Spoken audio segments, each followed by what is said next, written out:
નમસ્કાર સાહેબ. નમસ્કાર. નમસ્કાર. શારદા શાંતિધામ વાનપ્રસ્થ આશ્રમ ડાકોર પદયાત્રીની સેવામાં કેમ્પનું આયોજન રાખવામાં આવ્યું છે, એના વિશે માહિતી આપશો?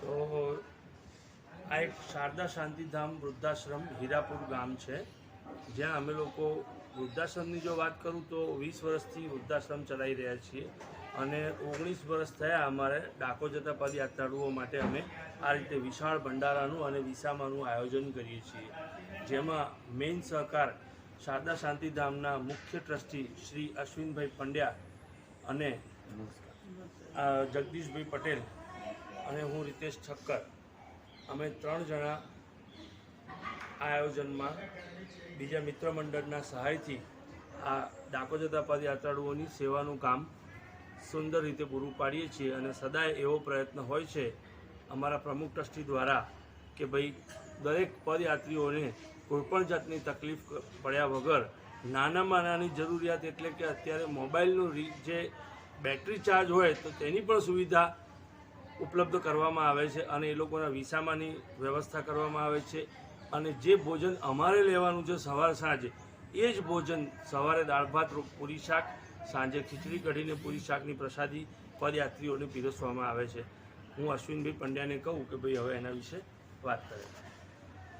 ભંડારો, ખમણ, ખીચું, ચા, છાશ એવું રાખવામાં આવે છે અને દરેક પદયાત્રીઓને શાંતિપૂર્વક અહીંયા આરામ મળે એટલી 200 ગાડલાથી 400 જણ સૂઈ શકે એવી વ્યવસ્થા કરવામાં આવી છે.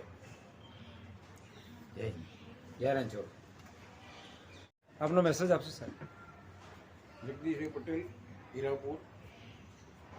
હું અહીંયા 20 વર્ષથી આશ્રમ બન્યું ત્યારથી સેવા આપું છું અને ડાકોર જતા પદરે તો સેવા કરીએ જ છીએ, પણ ભાદરવી પૂનમે પછી ઉત્તરાજીમાં જ્યાં જ્યાં સંઘો જાય ત્યાં અમે અહીંયા ઉતારાની વ્યવસ્થા પણ બધાને આપીએ છીએ અને ડાકોરના સંઘની પણ ઉતારાની વ્યવસ્થા આપીએ છીએ. એ વત્તા અમારા વૃદ્ધાશ્રમમાં જે વૃદ્ધો રહેશે એ સેવા આપે છે અને એમને પણ અમે બધી સુવિધા બધાએ પૂરી પાડીએ છીએ.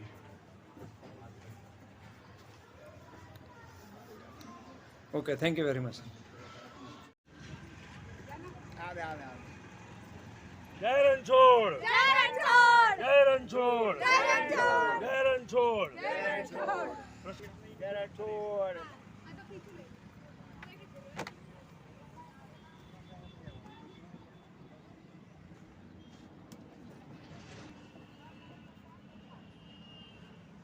તને આપો બેટા. જય રણછોડ, જય રણછોડ, જય રણછોડ.